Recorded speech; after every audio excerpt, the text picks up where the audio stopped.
O Jornal da Rede Alesp. Tudo sobre o Legislativo do Estado de São Paulo.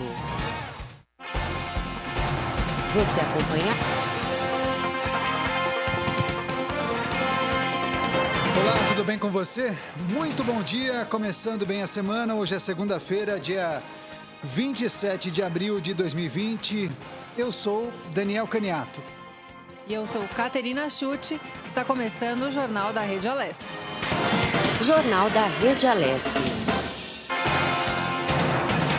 9h30, Jornal da Rede Alesp na cobertura ao combate do coronavírus.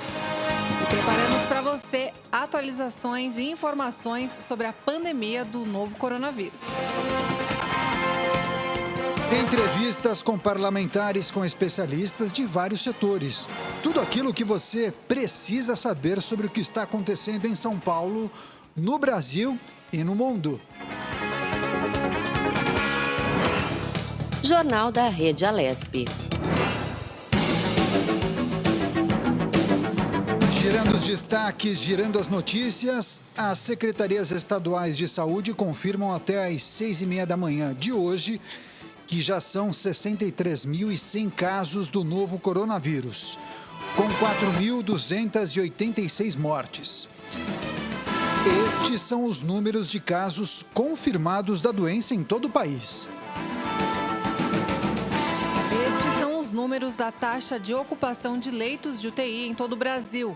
No Acre, 80% em Rio Branco, Alagoas, 29% em todo o estado, Amazonas, 96% em todo o estado, Bahia, 54% em todo o estado, Ceará, 100% em todo o estado, Espírito Santo, 69,2% em todo o estado, Maranhão, 51,9% em todo o estado, Mato Grosso, 4,8% dos leitos de UTI da rede pública em todo o estado, Mato Grosso do Sul, 64% em todo o estado. Minas Gerais, 54% também em todo o estado. E Paraíba, 28% em todo o estado. Já o Paraná registra 30% em todo o território, assim como o Piauí registra 23,8%. O estado de Pernambuco tem 95% em todo o estado, depois o Rio de Janeiro com 74%, Rio Grande do Norte com 33%, Rio Grande do Sul 54,57%, Santa Catarina 16,08%. Os leitos na rede pública em todo o estado de São Paulo, 58,9% em todo o estado. Já o estado de Sergipe tem 6 leitos ocupados até o dia 23 de abril. Distrito Federal, Goiás, Rondônia, Roraima e Tocantins não divulgaram a taxa de ocupação. Jornal da Rede Alesp. 9h33, continuamos girando os destaques, girando as notícias desta segunda-feira, dia 27 de abril. Durante coletiva de imprensa na sexta-feira, o governador de São Paulo, João Dória, disse que o estado começou a planejar uma eventual volta às aulas. Acompanhe. O governo de São Paulo planeja a retomada das aulas de acordo com a orientação do Centro de Contingência do Covid-19, do nosso Comitê de Saúde, de forma integrada com a Secretaria da Educação. Eu vou pedir ao secretário da Educação do Estado de São Paulo, Rocieli Soares, que faça a apresentação dentro daquilo que já podemos definir desde agora e, por óbvio, quero antecipar, decisões mais explícitas e específicas serão anunciadas no dia 8 de maio. E nesta coletiva, o secretário de Educação, Rocieli Soares, explicou detalhes de como seria o retorno dos alunos às escolas. Liberação gradual no ensino infantil, isso é muito importante. Nós vamos começar certamente pela educação infantil, sempre observando para regiões específicas autorizadas pelo Comitê de Contingência e pela Secretaria de Saúde. Quando houver determinado tipo de liberação, nós poderemos começar então a liberar a educação infantil. E aí, o primeiro grau, atendimento restrito às mães trabalhadoras. Então, se em algum lugar lá no Plano São Paulo, se tiver a liberação de determinado município para, por exemplo, o comércio retornar, poderá ter o atendimento, mas não a todas as crianças, neste primeiro momento, para ser gradual, para as mães trabalhadoras, por exemplo, isso é fundamental. Seguir os protocolos específicos de proteção para crianças e funcionários. Por exemplo, nós teremos protocolos diferenciados para a educação infantil, porque o distanciamento que nós vamos buscar para as outras etapas não será igual para a educação infantil, porque não é possível você determinar para uma criança, para um bebê, o distanciamento, por exemplo, de 1 metro. Então, teremos protocolos específicos para isso. E a decisão final da liberação caberá ainda às autoridades municipais, especialmente às prefeituras e às secretarias municipais de educação, ouvindo também as secretarias municipais de saúde, porque a educação infantil é com eles. E o secretário estadual de Educação, Rocieli Soares, ainda afirmou que a volta às aulas deverá acontecer em forma de rodízio. E para o ensino fundamental e médio, e posso dizer que também para o ensino superior, nós estamos trabalhando a volta em forma de rodízios, numa possível liberação, porque dependerá exclusivamente também da decisão do Comitê de Contingência e da Secretaria de Saúde. Nós paramos quando estas duas áreas nos determinaram que deveríamos parar, e voltaremos também com essa determinação. Então, eventualmente, um possível, na verdade, retorno em julho, não é em junho, desculpa, está errado ali, em julho, serão para regiões específicas e gradual. Algo muito importante, nós não retornaremos com todos os estudantes no mesmo dia. Então, nós teremos rodízios de estudantes. Por quê? Numa sala de aula que tem 35 estudantes, para manter 1 metro de distância, por exemplo, não será possível trabalhar com 30, 35 estudantes.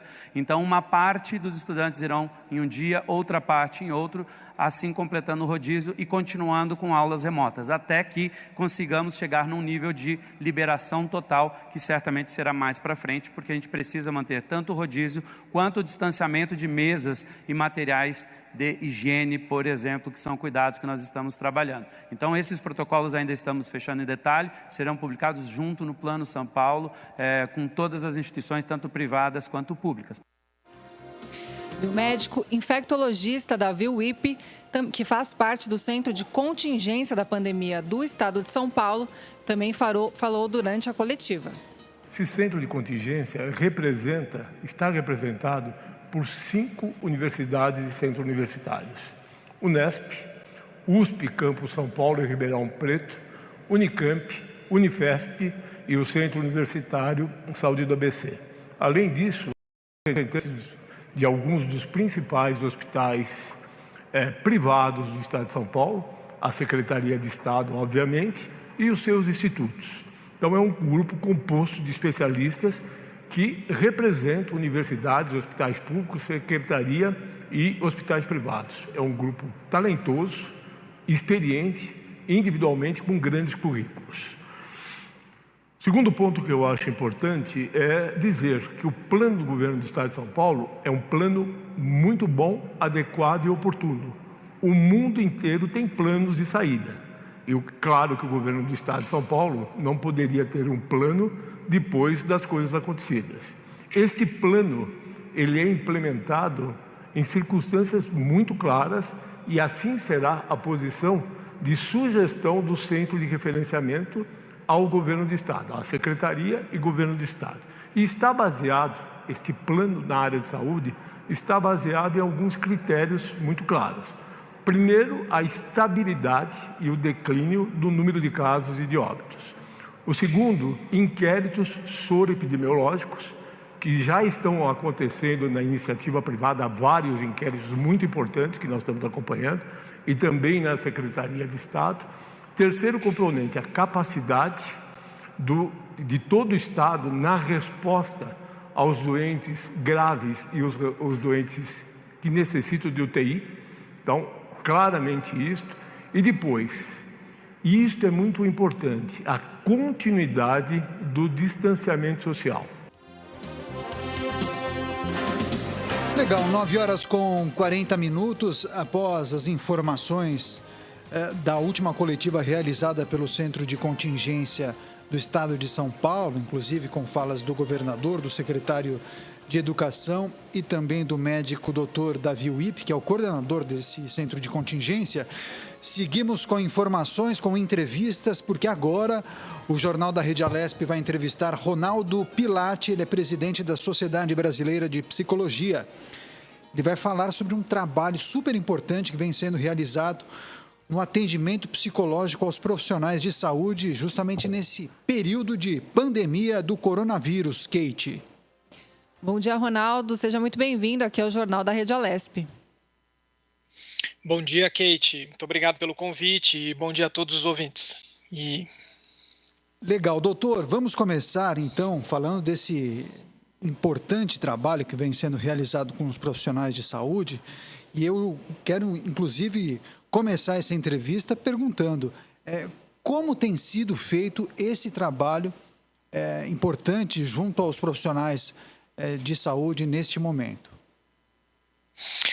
Veja, existem muitas ações que a gente precisa empreender nesse momento, né? Os profissionais de saúde são efetivamente a linha de frente do combate à pandemia, são aqueles que estão sujeitos aos maiores riscos de contaminação, ao maior nível de estresse em relação ao trabalho que eles estão desenvolvendo. Então, ter uma atenção do ponto de vista de suporte psicológico para minimização do estresse, das consequências do estresse ou da exaustão provocada por esse trabalho é fundamental. Tá?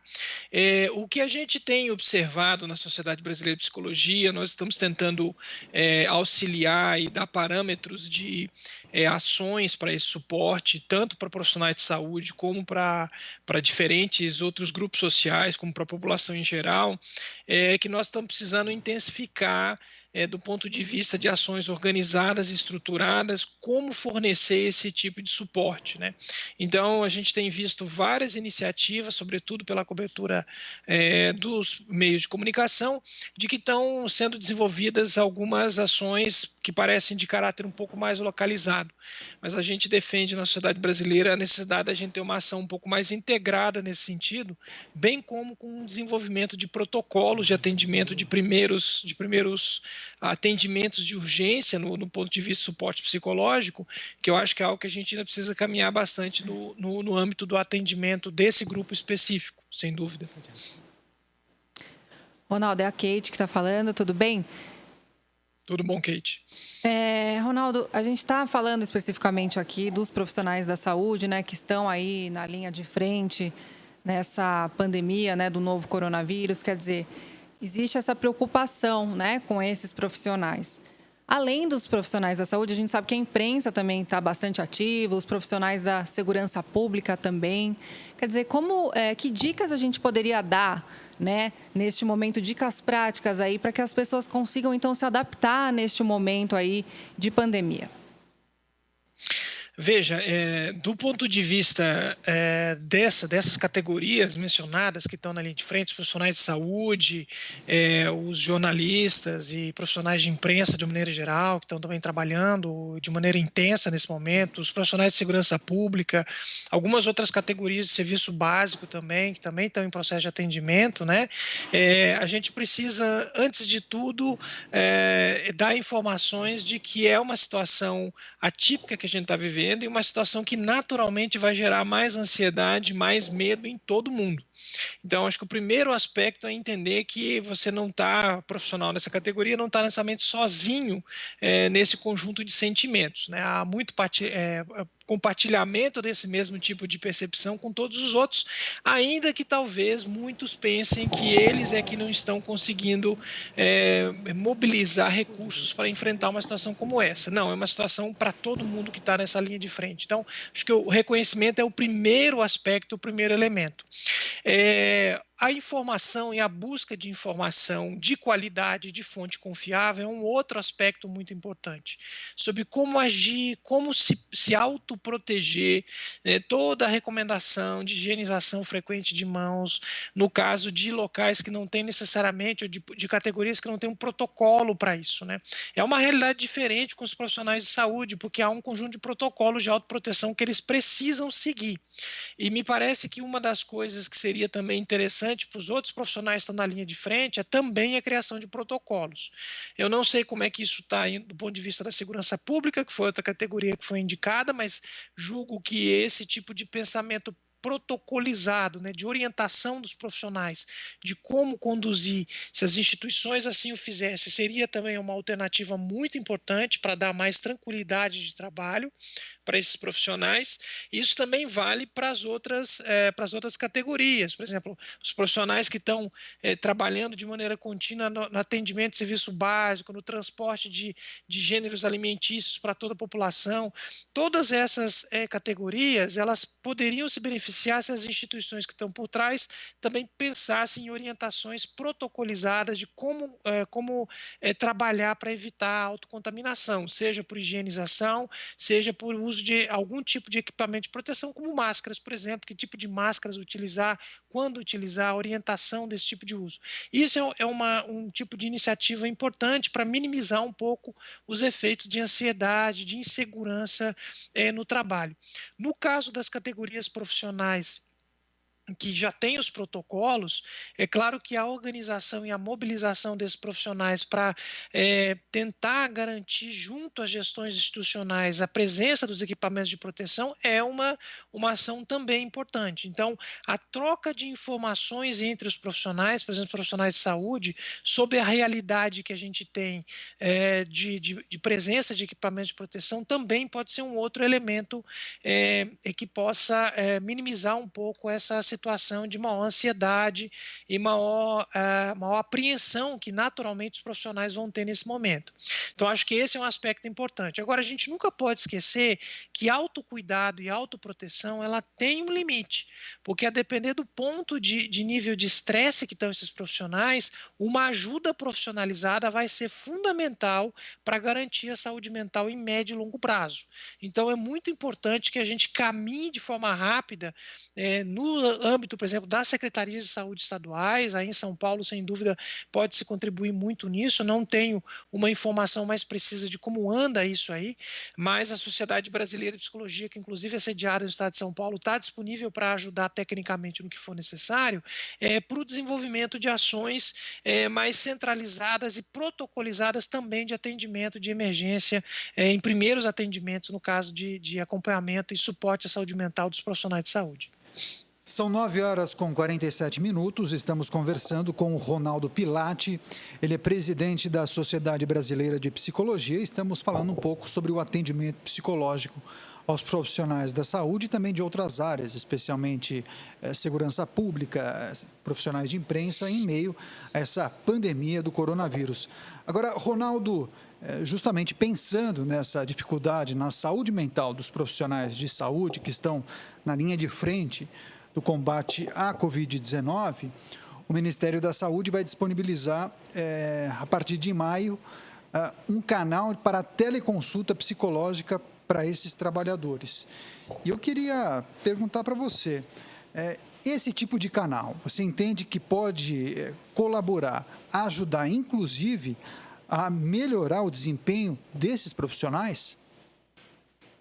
Sem dúvida, o canal pode. Esse tipo de estratégia de teleatendimento, seja ele via telefone, ou seja ele via ferramentas de comunicação via internet, como essa que a gente está usando agora, em que a gente tem a possibilidade de ter vídeo, de nos visualizarmos, sem dúvida é um recurso muito útil e muito interessante. Mas veja, isso só vai ter funcionalidade se nós tivermos um protocolo de atendimento que seja baseado no tipo de necessidade, de possibilidade que esses recursos dão.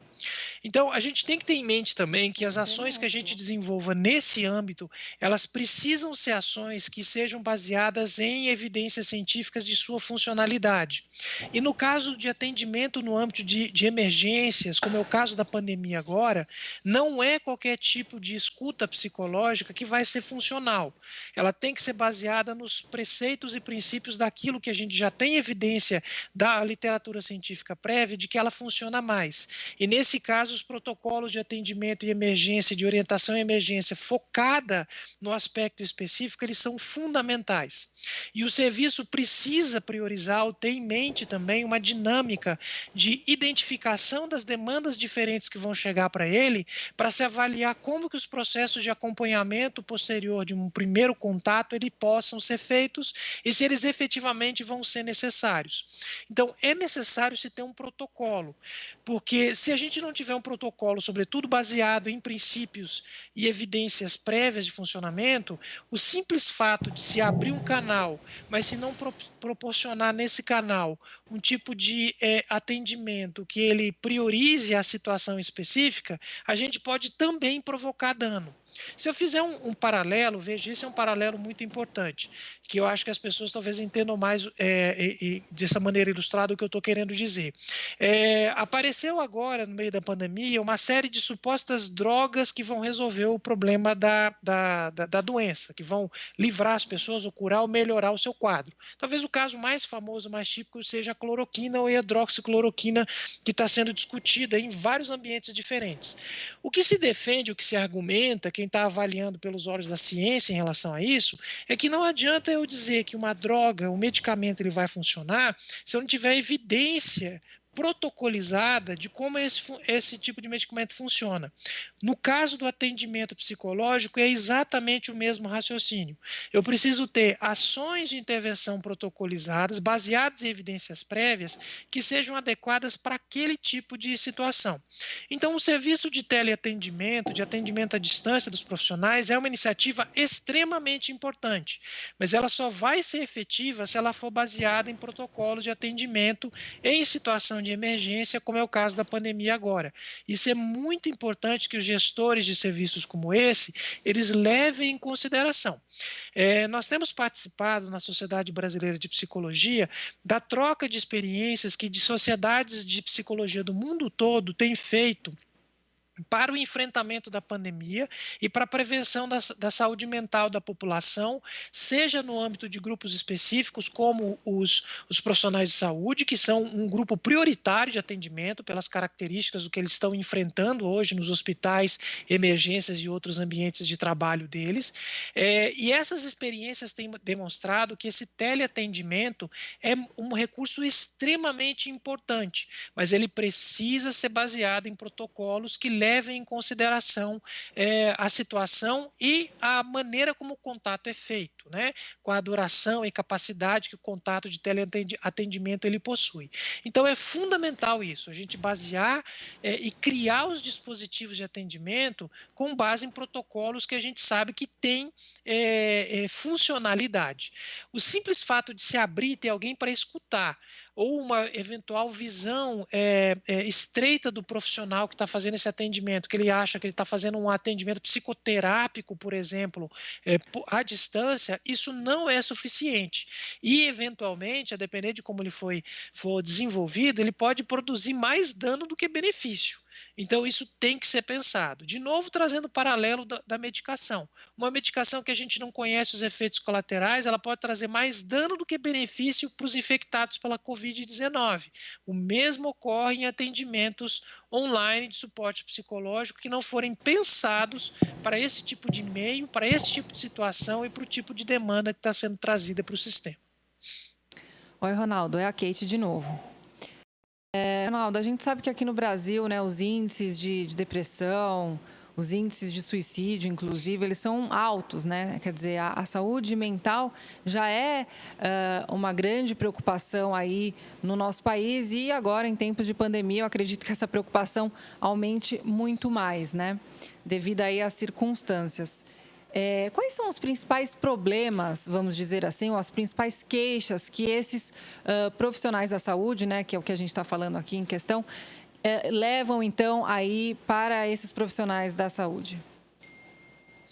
Veja, no âmbito dos profissionais da saúde, o enfrentamento, o alto nível de tensão, de exigência, de aumento de carga de trabalho que você vai ter num ambiente como esse, de sobrecarga do sistema de atendimento, seja público ou privado, vão produzir muitas sensações e situações diferentes que são, a maior parte delas, em função do alto nível de estresse que esses funcionários, esses profissionais, eles estão sendo submetidos. Então, sensações de desamparo, de desesperança e, eventualmente, aumento de situações de ansiedade, de respostas de ansiedade, é uma situação altamente ansiogênica, bem como a intercorrência de depressão em função disso, eles vão ser queixas bastante frequentes, né? Todas elas estão muito associadas à ideia geral do esgotamento emocional, que digamos assim, o nome mais genérico que a gente observa na literatura sobre isso, dos profissionais que estão acometidos a esse tipo de situação de trabalho e de alto risco, lidando com uma situação de alto risco, inclusive com alto medo, isso é mais ansiogênico ainda, deles serem acometidos e serem infectados pela Covid-19. Então, há um pacote, digamos, de elementos que exige uma atenção muito centrada e muito controlada, né, dos profissionais que vão dar apoio à saúde mental nesse âmbito. Então, a ideia de se entender esse contexto é muito importante. Então, ouvir, a escuta desses profissionais, ela é um passo muito importante para as estratégias de ações daí para frente. E o uso de meios para se lidar com essa situação de esgotamento emocional é muito importante, tanto no desenvolvimento e no provimento de recursos para os profissionais de saúde se ajudarem, digamos assim, e que há uma escuta psicológica de atendimento de urgência, ela pode promover, né?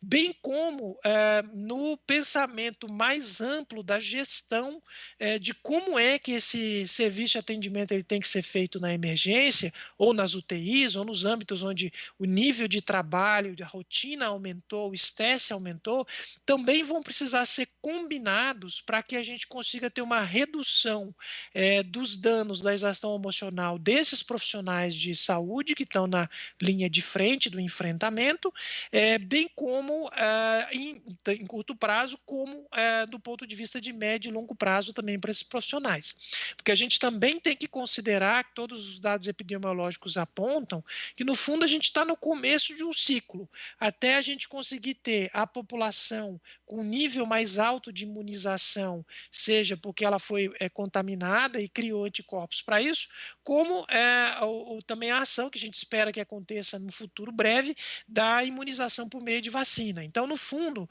a dinâmica da pandemia, a gente precisa ter consciência disso, ela está um primeiro nível, numa primeira onda. A gente tem uma grande possibilidade de, nos próximos 12 a 24 meses, observar novas ondas. E o processo de apoio de saúde mental para os profissionais de saúde tem que levar isso em consideração, porque esse grupo vai estar em todas as ondas que a gente observar da pandemia da Covid-19 na linha de frente de enfrentamento e sujeito às mesmas condições de alta probabilidade de exaustão emocional em função do trabalho que eles estão executando nessa linha de frente. Sociedade Brasileira de Psicologia, nós estamos chegando ao final da nossa entrevista, mas eu acho muito importante colocá-lo no nosso bate-papo e fazer com que você, por gentileza, compartilhe com o nosso público, com a nossa audiência, algumas dicas de como o cidadão, como aquele profissional que está em quarentena, que está na sua casa, que não faz parte desse grupo do enfrentamento, não é um profissional da área da saúde, da segurança pública ou mesmo da imprensa. Como esse cidadão pode cuidar melhor da saúde mental em meio a essa crise do coronavírus, Ronaldo? Perfeito. É um outro grupo que a gente se preocupa muito, né, e que talvez a gente não consiga uma caracterização tão específica em função da atividade profissional, é a população em geral que está submetida às regras necessárias nesse momento de enfrentamento da pandemia. Então, o isolamento social é uma situação que naturalmente vai aumentar o nível de ansiedade de todo mundo, né? Tanto do ponto de vista da incerteza do que vem pela frente, como do ponto de vista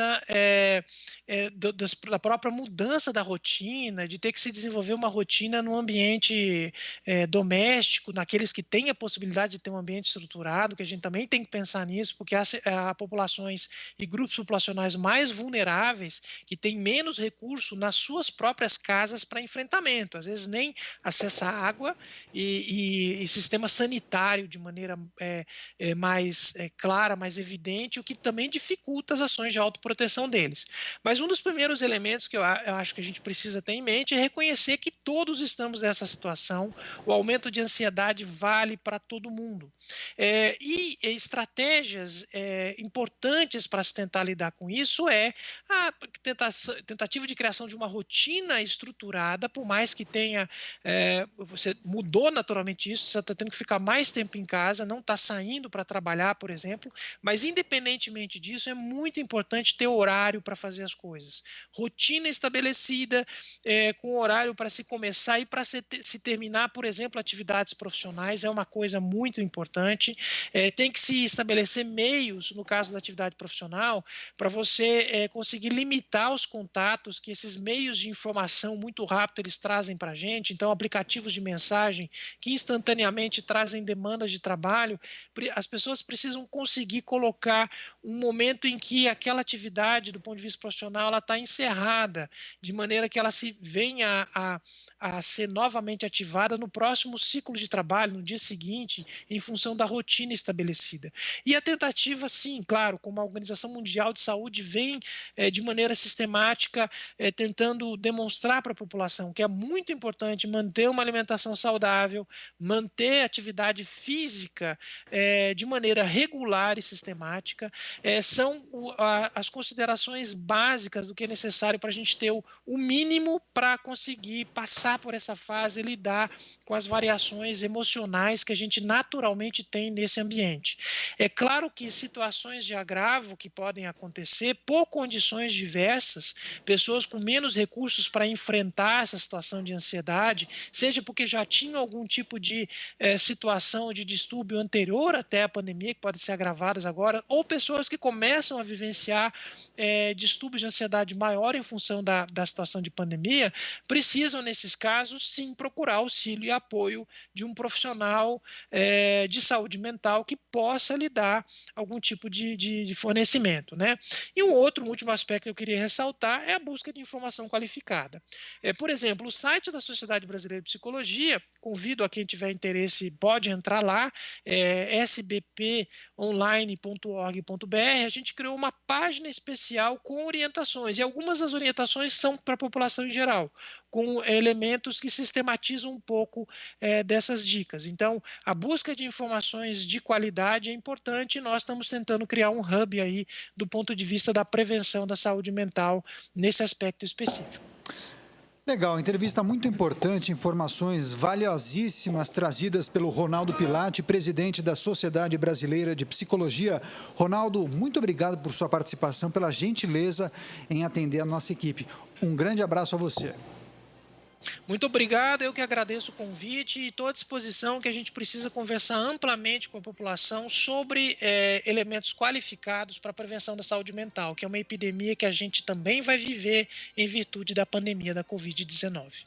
Muito obrigado, um grande abraço e até a próxima.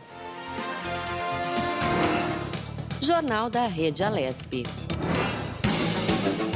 10h03, vamos continuar girando as notícias aqui no Jornal da Rede Alesp desta segunda-feira, dia 27 de abril. O governo de São Paulo anunciou que neste domingo, também no sábado, o estado registrou uma taxa de 52% de isolamento social, de acordo com o sistema de monitoramento inteligente, que acompanha 104 municípios com mais de 70 mil habitantes. É uma uma alta em relação aos 48% da última sexta-feira. E apesar da alta de um dia para o outro, na comparação com o sábado, dia 18, o estado diminuiu o isolamento em 2 pontos percentuais, quando o índice estava em 54%. A quarentena no estado começou no dia 24 de março. Desde então, a taxa para o sábado variava entre 54% e 57%. No dia 28 de março, 56%. No dia 4 de abril, 57%. 11 de abril, 55%. 18 de abril, 54%. E 25 de abril, 52%. Mesmo assim, a taxa está dentro do que o governador João Dória, do PSDB, estabeleceu para que o estado faça uma flexibilização da quarentena que deverá ser anunciada no dia 8 de maio. Os brasileiros que vivem nas cidades que compõem a região metropolitana e na própria capital de São Paulo não fizeram isolamento com o índice mínimo de 50%, que foi a recomendação do Comitê de Saúde. Nós revisaremos a decisão a ser anunciada no dia 8 de maio de flexibilização gradual do isolamento, disse Dória na sexta-feira. O coordenador do Centro de Contingência ao Coronavírus em São Paulo, o infectologista Davi Wipp, disse que a alta taxa de isolamento social no interior do estado tem ajudado na diminuição da propagação da Covid-19 na região. Jornal da Rede O interior Alesp. deve estar atrasado em termos de epidemia de 2 a 3 semanas, o que é uma ótima notícia.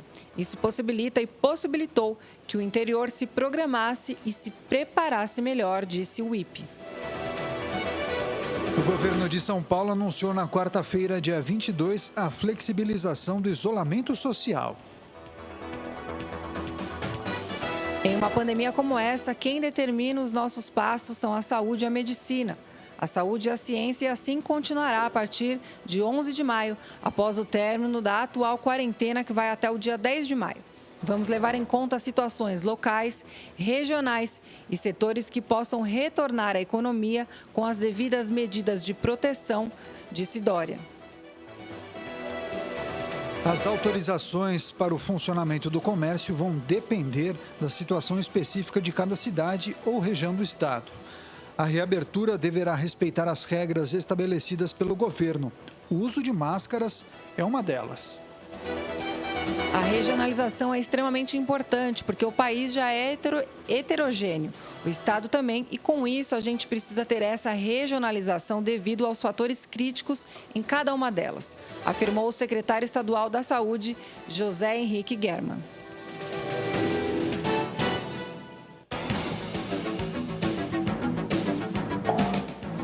Agora 10 horas com 7 minutos, continuamos com mais notícias aqui no Jornal da Rede Alesp, nesta segunda-feira, dia 27 de abril.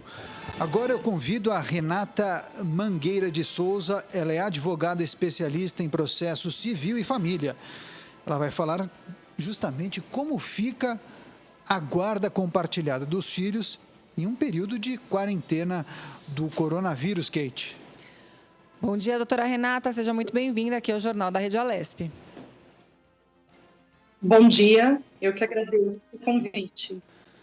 Doutor, acho que para começar esse bate-papo, importante entrevista, inclusive, eu gostaria de começar fazendo aquela pergunta básica. Como fica, então, a convivência dos filhos com o pai quando a guarda é da mãe ou vice-versa? Então, na verdade, desde 2014, a gente tem como modelo legal aquilo que o legislador denominou como guarda compartilhada. E isso modificou substancialmente aquela visão de que a guarda é só da mãe. Hoje em dia, os pais, eles dividem igualmente direitos e obrigações.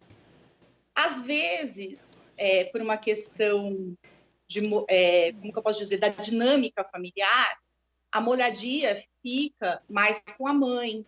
Isso vem de uma tradição da sociedade brasileira, né? Mas, de fato, a guarda compartilhada, ela significa que teria que ser dividido com equilíbrio o tempo entre pai e mãe. Como a gente vive esse momento atípico, e na maioria dos casos, ou posso até afirmar 100% dos casos, não existe um documento de guarda que possa prever a pandemia, como ficaria nesses casos, nós temos recomendado que as famílias negociem, né, e que talvez modulem como fazem nas férias, e fique 15 dias com o pai, 15 dias com a mãe, né, em cada moradia, isso dependendo, óbvio, da dinâmica de cada família. Certo, doutora. Mais uma pergunta. O pai ou a mãe pode requerer legalmente, então, aí a guarda do filho, vamos dizer assim, no caso da família apresentar algum tipo de sintoma do Covid-19? Então, eu acredito que sim. Por quê? Porque nós temos 2 direitos fundamentais conflitantes, né? O direito à saúde, à vida dessa criança, que é dever tanto da família quanto do Estado, e o direito da convivência familiar, né? Como a vida das crianças é regulada pela escola e as escolas não estão funcionando, na maioria dos casos, né? Quase 100%, está tudo parado.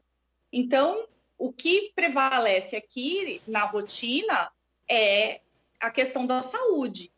E é importante que a convivência familiar seja mantida de alguma forma, ainda que seja pela tecnologia, digitalmente. Então, nesse caso, se o pai ou a mãe entender que é um risco à saúde da criança, isso pode ser requerido judicialmente, mas tem que ser provado para a gente evitar aquilo que a gente chama de alienação parental. Doutora, mas muitas vezes essa avaliação pode ser um pouco subjetiva. Que tipo de avaliação que eu menciono aqui? Aquela que uma das partes faz em relação ao pai ou à mãe que eventualmente trabalhem e não tenham parado a sua atividade em razão da pandemia, da quarentena. É possível, inclusive, que esse tipo de avaliação subjetiva possa ser questionada judicialmente, como bem levantou a Kate na pergunta anterior, porque uma coisa é estar exposto a uma situação de perigo em relação ao contágio do coronavírus, como, por exemplo, um profissional de saúde. Agora, muitas vezes tem um profissional que tem trabalhado em um esquema diferente, mas tem procurado também se resguardar e resguardar a sua saúde. Que avaliação a senhora faz deste caso? Então, tudo em direito de família é subjetivo, né? Tudo depende do caso concreto. A gente sempre fala em hipóteses, mas tudo vai depender da dinâmica individual de cada família. Eu acho que esse tipo de subjetividade agora não deve ser questionado, né? Eu acho que deve prevalecer o interesse da criança no contato com a família, pai e mãe. Então, esse tipo de subjetividade de alguém, de um pai ou uma mãe, levantar hipóteses absurdas para evitar o contato com outro pai ou outra mãe, isso não pode acontecer, seja em pandemia ou não pandemia. Isso tem que ser repelido pelo Poder Judiciário. Inclusive, a senhora mencionou há pouco a possibilidade dos pais fazerem uso da tecnologia. As videochamadas podem ser uma saída para diminuir o distanciamento? Eu acredito que sim, mas do ponto de vista legal, uma videochamada, ela conta neste caso como uma saída com o pai ou com a mãe? Olha, eu acho que a tecnologia ela veio para ajudar, né? Ela em todos os aspectos, até nas relações familiares e aproximar quem está longe. Eu acho que é uma estratégia extremamente válida, seja pelo WhatsApp, seja pelo FaceTime, pelas salas de Zoom, qualquer modelo que a família possa encontrar de mais facilitador, eu acho absolutamente importante que esse contato seja mantido. As crianças, de forma geral, eu não sou psicóloga, mas elas tendem a se sentir... a memória delas é sempre muito recente, elas precisam do contato para se sentirem amadas, né? Para se sentirem queridas, desejadas. E então, prevalecer esse contato, eu acho fundamental e extremamente válido. E, doutora, me fala uma coisa. Aqueles que vivem, né, em outra cidade podem receber visita dos filhos? Não, isso vai depender da cidade, da dinâmica familiar, como isso vai funcionar, porque quem vive em outra cidade já tem uma maior dificuldade em fazer cumprir as regras da guarda compartilhada. Então, se existe alguma especificidade, a gente não consegue definir no caso concreto, mas de forma geral, se as famílias estão saudáveis, né, se não existe nenhum risco iminente, né, nenhum problema de saúde severo, o que deve ser cumprido é a guarda compartilhada dividindo o tempo. Doutora, me parece que a boa conversa e o bom senso devem prevalecer em um momento como esse. Mas dependendo quando o relacionamento dos pais não é tão bom, a senhora entende que é preciso fazer um novo documento para registrar as mudanças impostas por conta da pandemia? Então, na verdade, sim. Todo documento em direito de família envolvendo menores, ele requer a chancela do Poder Judiciário com a atuação do Ministério Público, né? É fato que, num momento como esse, no jargão de hoje, que dizem que a gente tem que testar o Covid, no Judiciário a gente diz que a gente tem que negociar. Às vezes, chega num extremo que os pais não conseguem chegar nesse ponto. Aí o Judiciário está de portas abertas para resolver esse tipo de conflito e definir, de fato, o que é melhor para aquela criança ou aquele adolescente. Legal. Informações importantes trazidas pela doutora advogada Renata Mangueira de Souza. Ela é advogada especialista em processo civil e também família. Doutora, eu gostaria que a senhora deixasse uma mensagem para o nosso público, para a nossa audiência, justamente falando como as pessoas que são pais e mães, ou mesmo aqueles que se relacionam com famílias que possuem crianças, filhos de pais separados, como as pessoas devem proceder em uma situação como essa? É sempre o bom senso que deve prevalecer na avaliação da senhora? Sim, eu acho que a gente trata de crianças e adolescentes, essas questões emocionais, elas vão refletir na vida adulta. Nossos filhos, eles dependem das posturas e dos exemplos dos adultos em como negociar tudo isso. Esse é um momento importante. Os advogados, nesse momento, têm que trabalhar como pacificador social.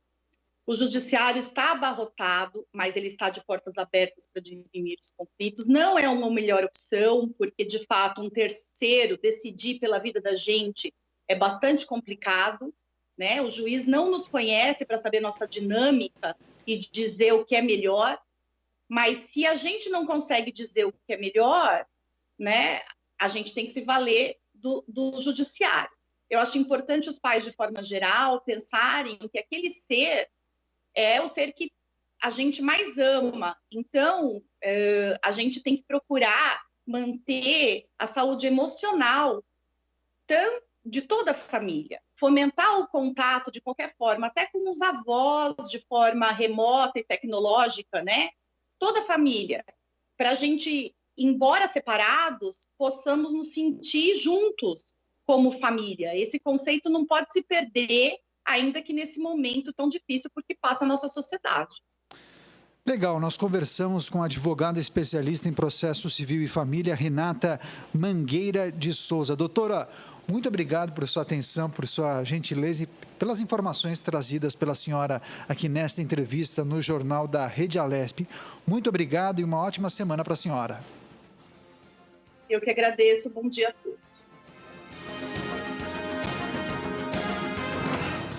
Jornal da Rede Alesp. 10h18. Continuamos com o Jornal da Rede Alesp, girando os destaques, girando as notícias. Muitas coisas nesta semana que começa a partir de hoje. Espero que ela seja incrível, fundamental que a gente também compartilhe informações importantes com o nosso público. É ou não é, Kate? Muita gente em casa, muita gente preocupada. E a gente está aqui justamente para levar a melhor informação, a informação atualizada pela equipe de jornalismo aqui da Rede Alesp. Com certeza, a informação é a melhor forma de prevenção, né, Daniel? Exatamente. Olha só, começando com mais informações desse bloco de notícias, porque as declarações de óbitos na cidade de São Paulo poderão ser assinadas por qualquer médico que possua o registro no Conselho Regional de Medicina, o CRM.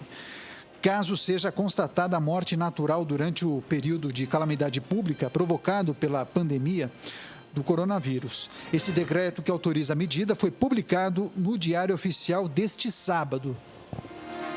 A medida também vale para médicos do Corpo de Bombeiros, da Polícia Militar e das Forças Armadas. Os médicos do SAMU já estavam autorizados a emitir a declaração de óbito. Os médicos que fizerem a declaração também ficam responsáveis por cadastrar as informações no sistema informativo do Poder Público. A Prefeitura de São Paulo suspendeu a realização de velórios de vítimas do coronavírus na capital paulista a partir deste sábado e passou a autorizar a realização de sepultamentos noturnos na cidade.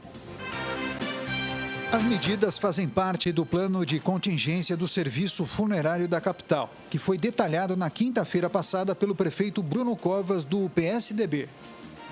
As homenagens poderão ser feitas em estruturas instaladas nos cemitérios próximas ao local das sepulturas.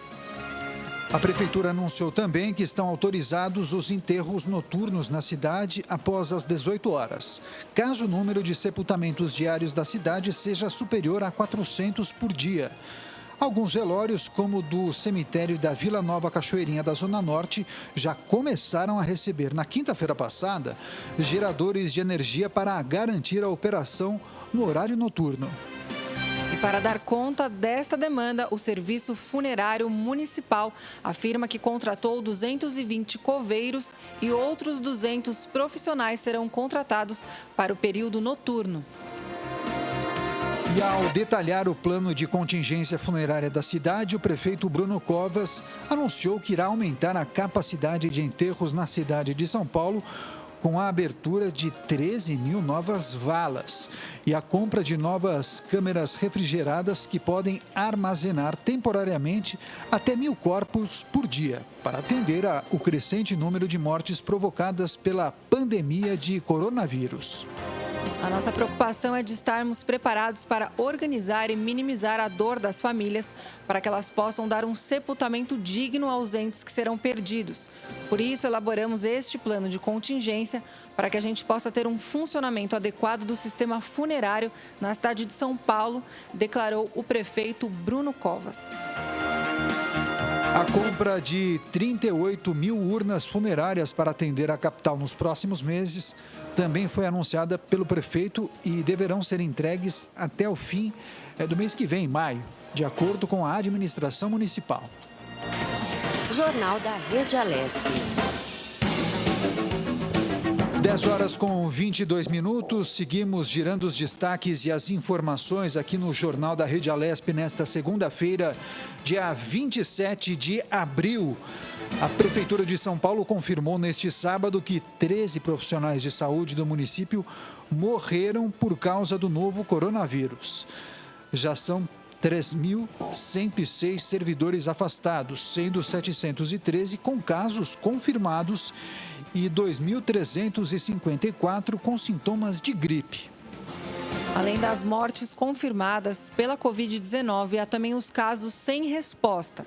Rosemary Alves é viúva de um auxiliar de enfermagem que morreu com suspeita de coronavírus. E, segundo ela, o resultado do teste para a doença ainda não saiu. Todo dia ligo e não saiu ainda o resultado. Está no atestado de óbito como insuficiência respiratória. E ele não tinha nenhum problema de saúde.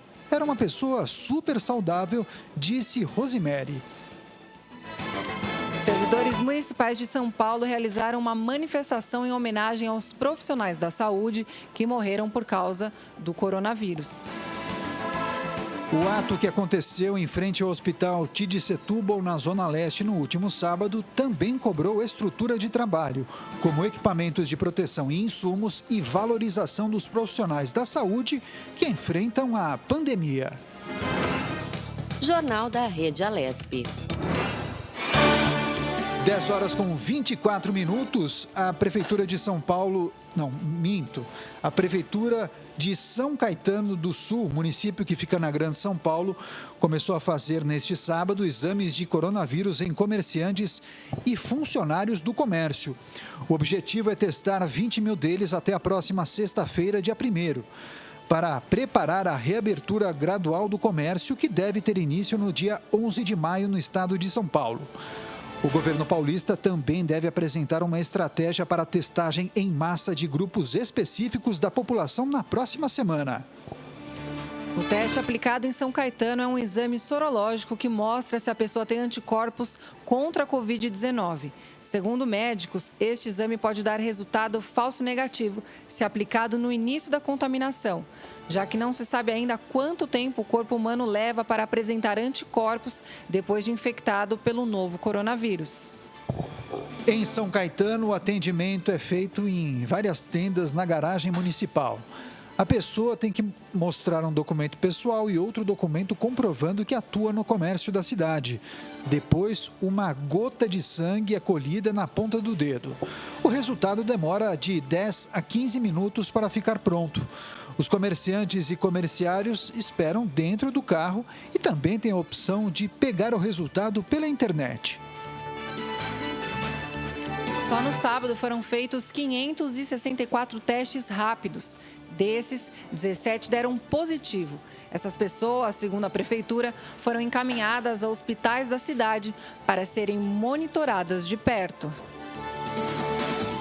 E o teste rápido identifica se o corpo já teve contato com o novo coronavírus.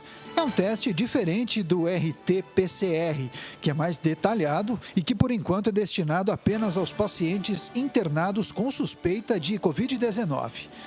As pessoas que morreram com a suspeita da doença e também aos profissionais de saúde. A Organização Mundial da Saúde, OMS, orienta a testagem ampla da população porque a medida ajuda a planejar o número de leitos necessários para enfrentar a pandemia e também a traçar os planos de reabertura das cidades. De acordo com o prefeito de São Caetano do Sul, José Auríquio, o plano é fazer um rastreamento efetivo da população. O que nós estamos planejando é que, ao flexibilizar a quarentena depois do dia 10 de maio, é importante que se ressalte isso. Devemos ter uma intensificação do contato da população normal com os comerciantes e comerciários. Portanto, se a gente tiver um rastreamento efetivo dessa população, comerciante e comerciários, nós temos uma diminuição da chance de transmissão para a população, afirma Auríquio. Jornal da Rede Alesp.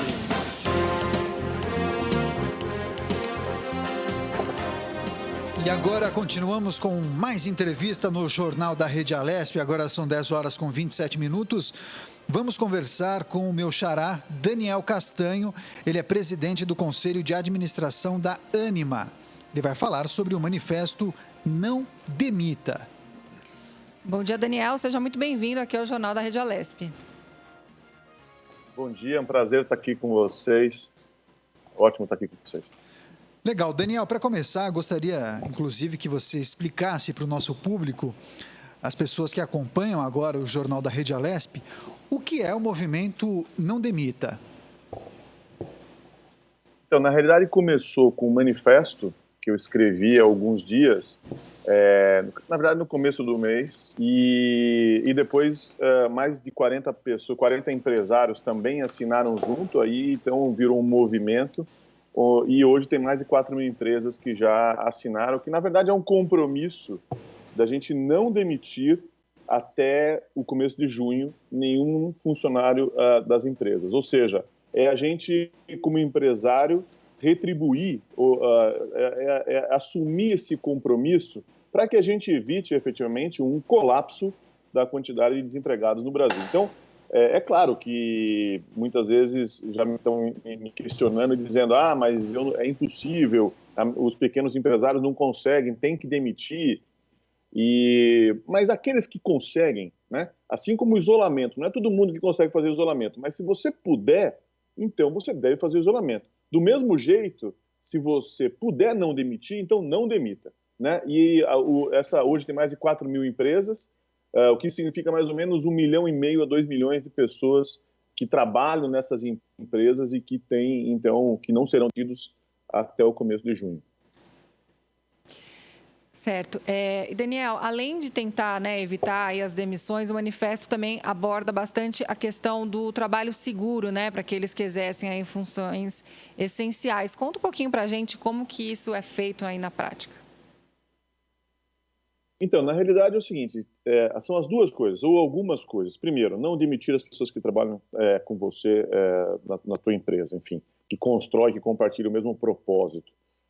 E depois, quer dizer, mesmo que passado esse período você tenha que demitir, eu acredito que vai ser feito de uma outra maneira, porque o que tem acontecido, os funcionários todos têm ficado muito orgulhosos.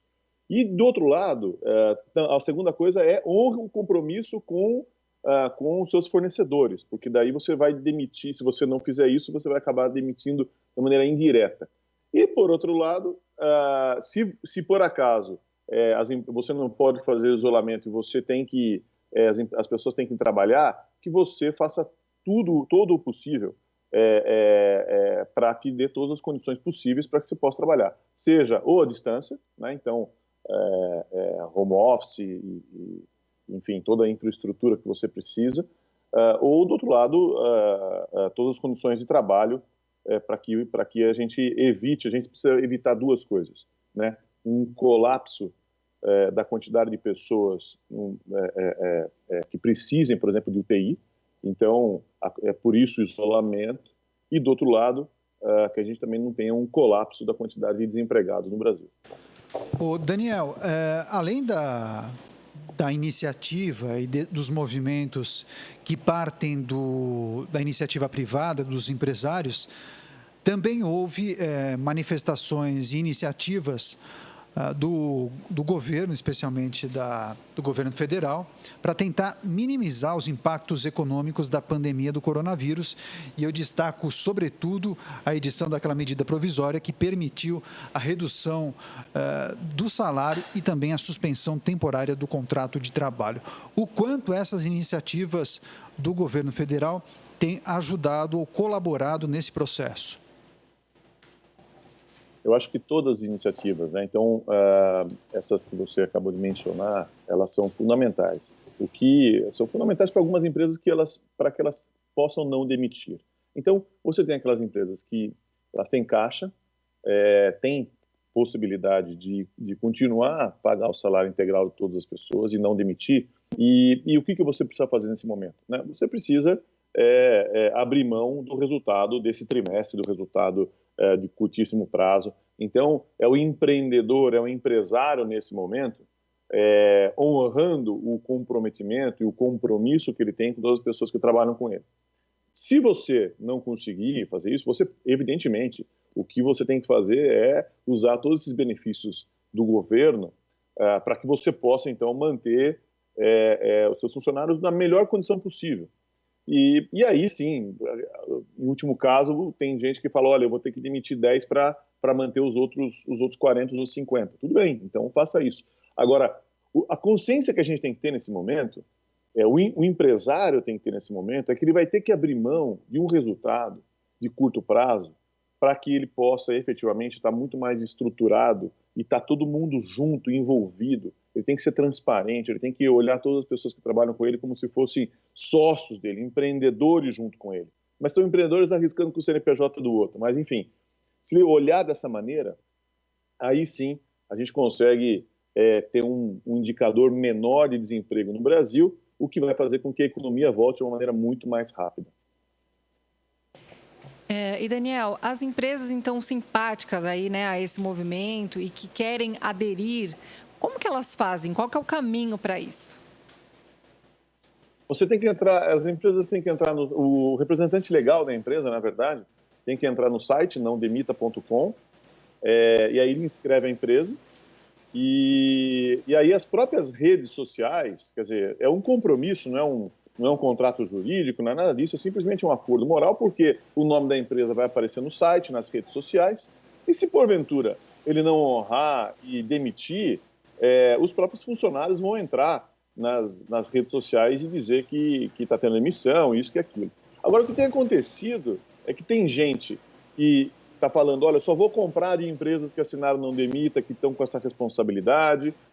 Os funcionários das empresas que assinaram estão extremamente orgulhosos, né? E isso também desencadeia umas outras coisas. Por exemplo, a gente lançou também, na semana passada, o Estímulo 2020. Uma das iniciativas onde grandes empresários, né, de dono para dono, uma coisa assim. Então, grandes empresários estão fazendo uma doação para que a gente possa ajudar pequenos empresários a passar nesse momento, né? Assim como tem o incentivo do governo, também tem o incentivo de grandes empresários ajudando pequenos empresários com empresários. E aí uma das possibilidades que a gente está tendo é a empresa também que se responsabilizou com o Não Demita, também pode ter, de alguma maneira, mais uma vantagem para ser uma das escolhidas para serem ajudados também por projetos como esse, o Estímulo 2020. Daniel, é importante essa última informação trazida por você em relação aos grandes empresários que eventualmente poderiam colaborar, ajudar e subsidiar o trabalho de pequenos empresários.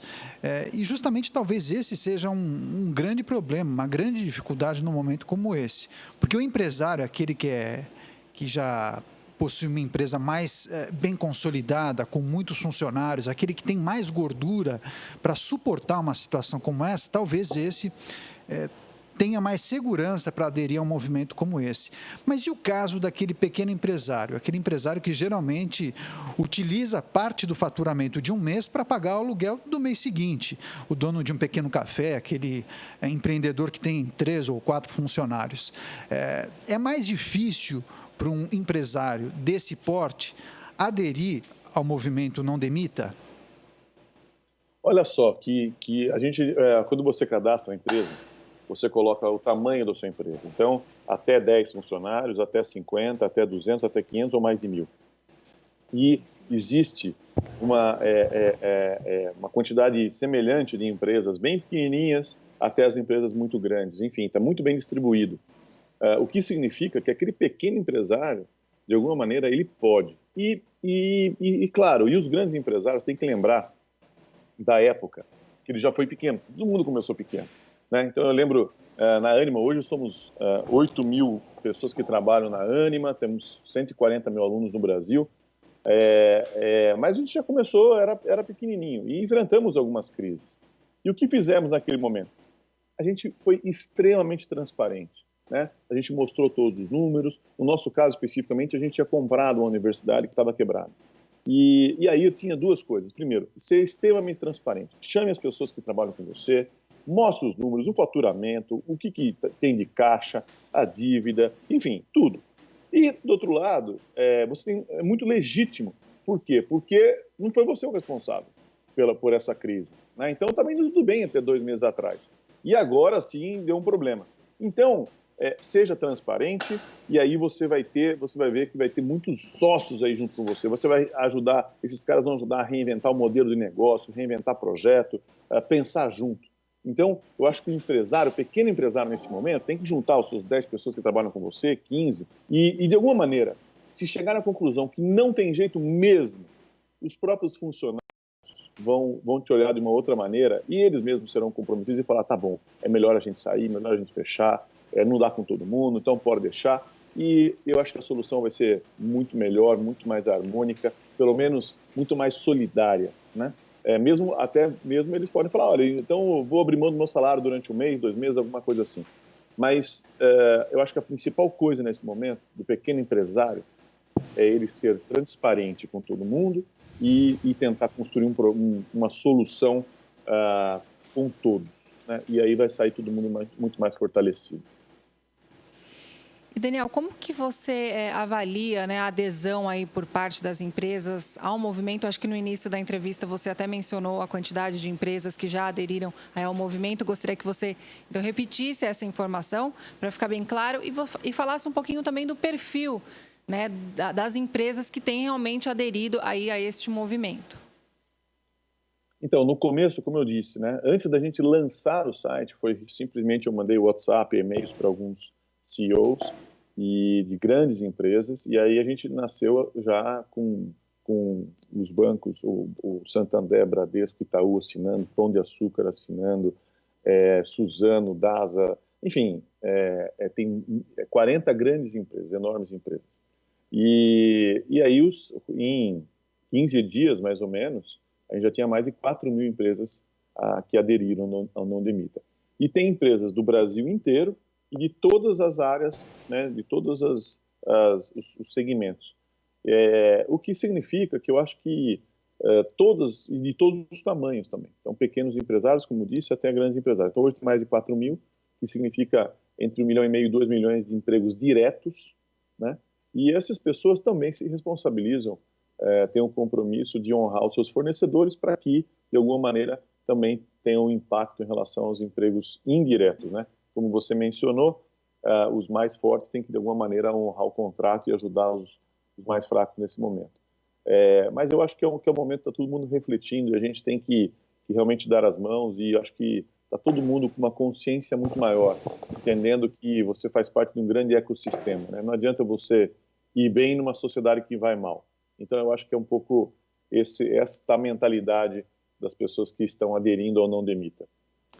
Daniel, quais são os setores, na sua avaliação e pela sua análise em relação a esse momento em que passamos, quais são os setores mais impactados e aqueles empresários que têm mais dificuldade em aderir ao movimento Não Demita, aqueles que praticamente precisam se desfazer dos seus funcionários por conta de sobrevivência praticamente?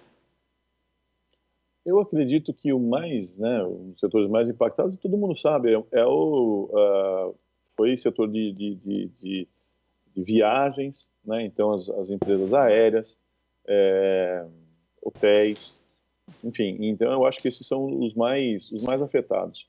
Agora, e do outro lado, tem alguns, todo mundo está falando, não, e aí tem uma cadeia, né, entre todos os setores, e dizendo que o agronegócio é algo que vai dar um salto. O que eu acredito é que, assim, independentemente do setor, né, e esses da área de turismo, viagem, transporte, enfim, foram extremamente afetados, mas eu acho que a gente vai redesenhar, repensar a maneira de trabalhar, né? Então, todo mundo vai redesenhar o seu processo de trabalho, o que vai fazer com que haja realmente uma mudança muito grande, até de tamanho de escritórios, o que vai afetar a questão de aluguéis de espaços, mesmo a locomoção. Acho que antes, muitas vezes eu fiz isso, eu peguei um voo para fazer uma reunião e voltar, né? Nunca mais a gente vai fazer isso, quer dizer, então, até porque a gente vai redefinir esse conceito de lugar, de espaço e de tempo, né?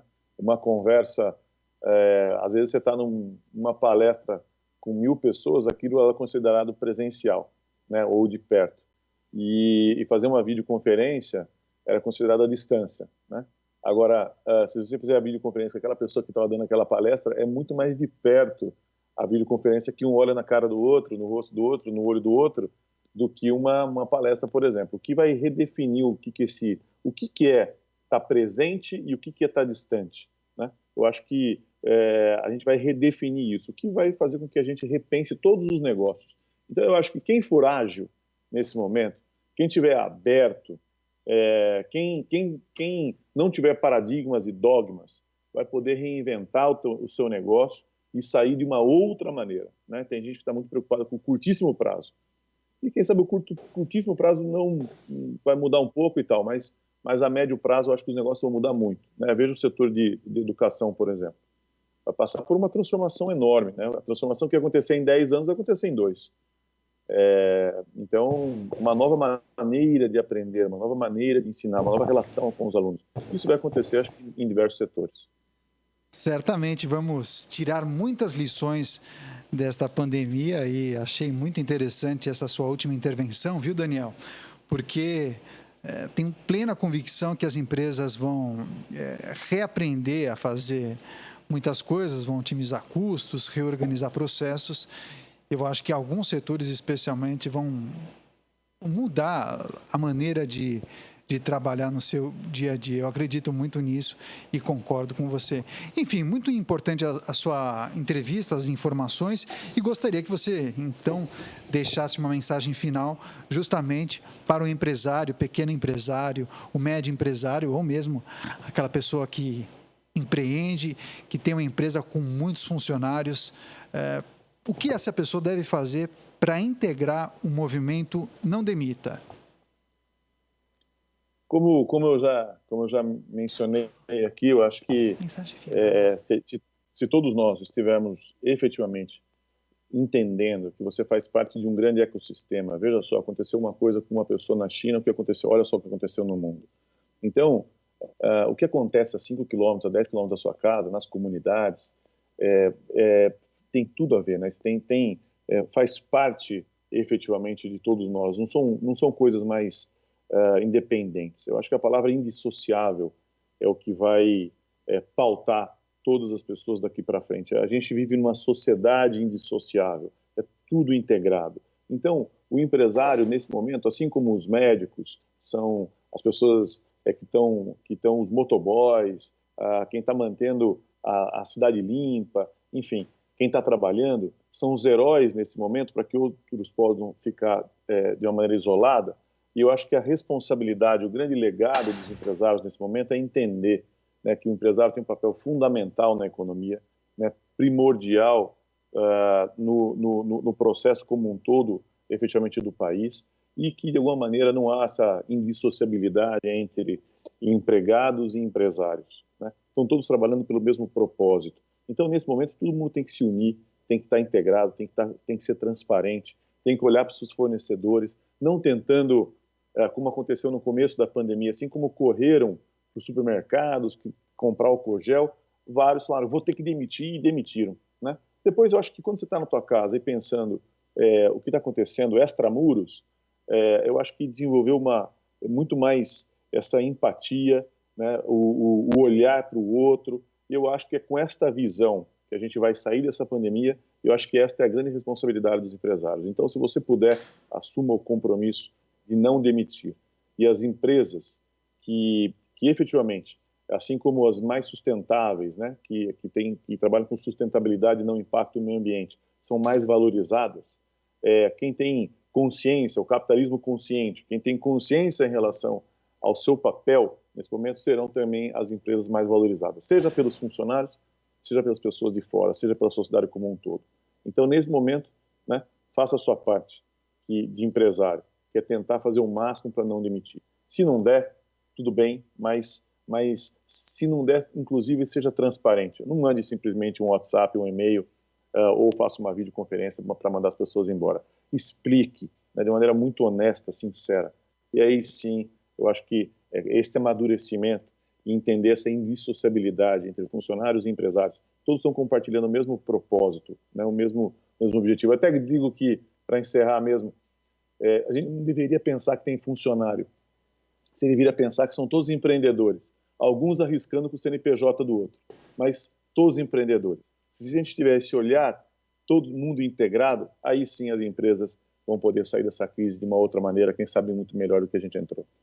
10h47, conversamos com o Daniel Castanho, presidente do Conselho de Administração da Ânima e idealizador do manifesto Não Demita, justamente para que as empresas se comprometam a não demitir em meio à pandemia por coronavírus. Daniel, muito obrigado por sua participação, parabéns pela iniciativa, um grande abraço e até a próxima. Obrigado, um abraço.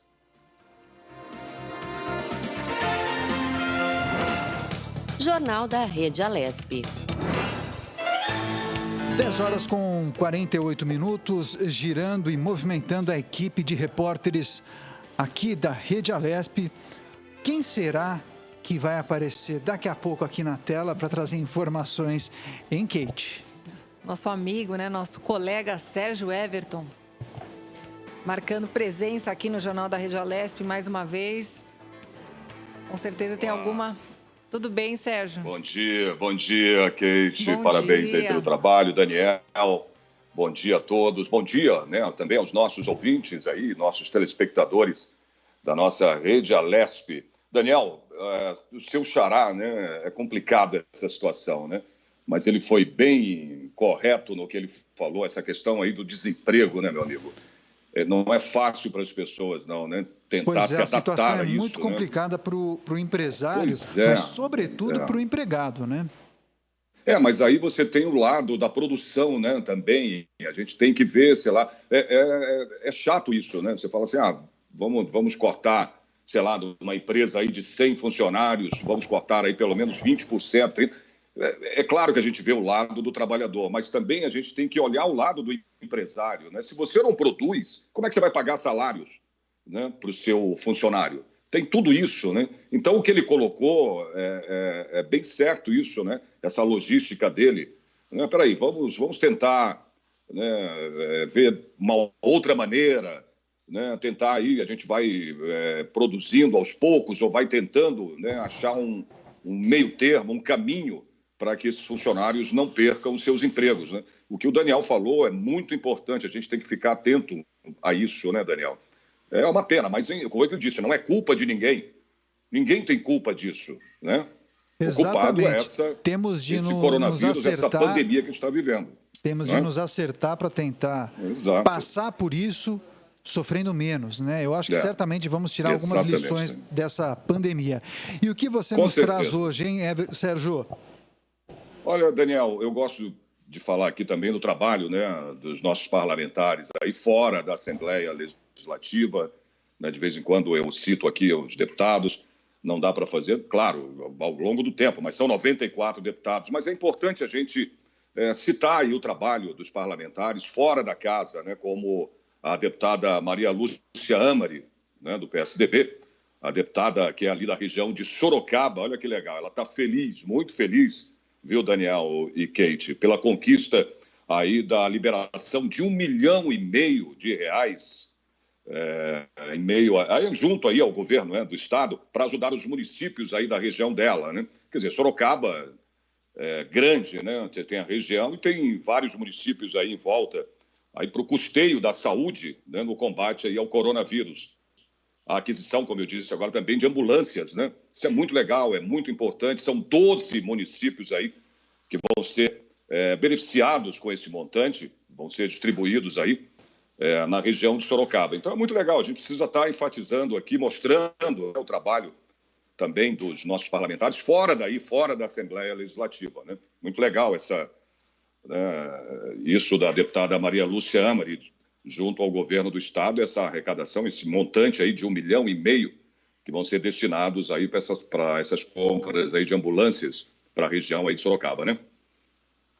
Muito legal, viu, Sérgio? Parabéns, e é importante esse tipo de iniciativa. Né, Daniel, o trabalho dos nossos parlamentares fora da Assembleia, porque também não é só na Assembleia Legislativa, o trabalho deles continua, né?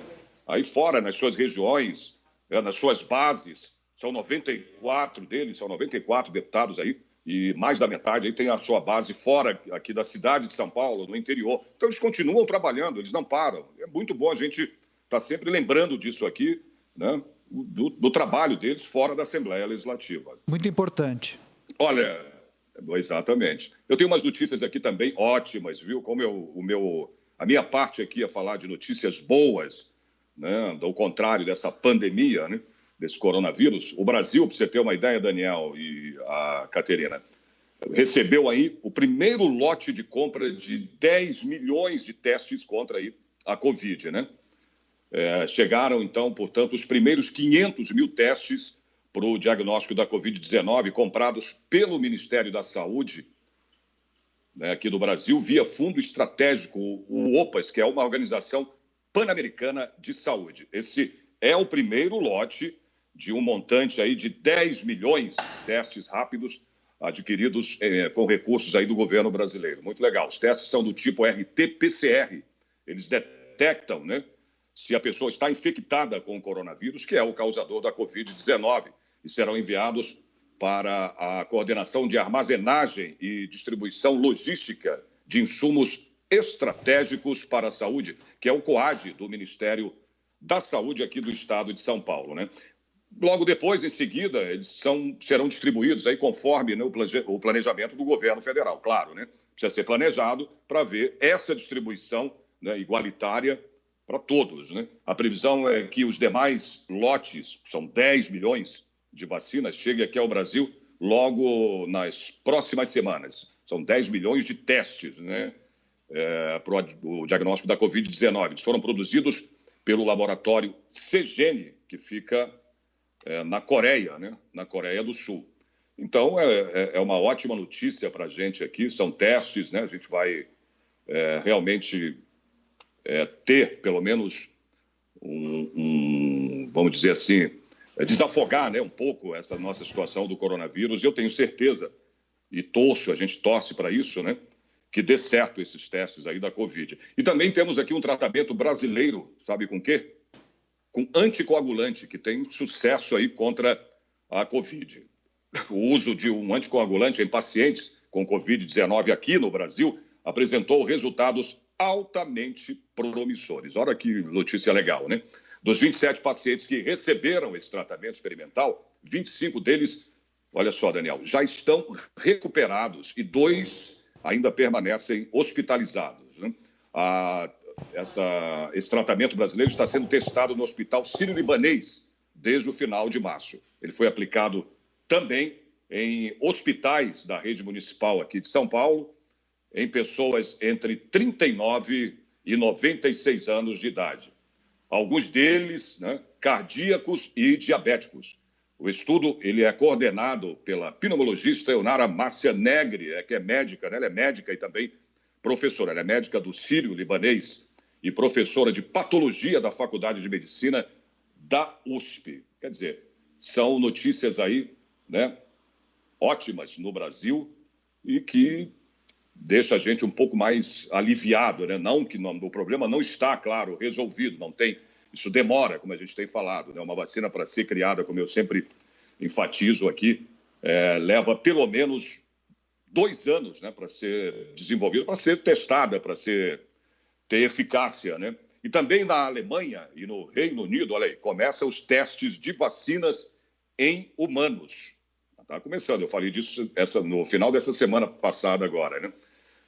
Depois dos Estados Unidos, a Alemanha e o Reino Unido anunciaram que começaram aí os testes em seres humanos com 2 vacinas diferentes contra a Covid-19. A Universidade de Oxford começou os testes quinta-feira agora, passada, né, para avaliar a segurança e também, viu, Daniel e Kate, a eficácia dessa vacina. Porque não adianta, né? Você faz testes e testes, mas precisa primeiro, né, avaliar, ter certeza da eficácia da vacina. Foram 1.112 voluntários que vão participar, que estão participando, né, desse experimento, sendo que 551 vão receber uma dose aí da potencial vacina contra a Covid-19 e a outra metade vai receber aí já uma vacina, né, mais padrão, uma vacina padrão, né? 10 voluntários vão receber essas 2 doses da substância experimental a cada 4 semanas. O tratamento lá em Oxford é baseado em um adenovírus, né, que é modificado e que afeta, olha só, os chimpanzés. Pois é, né?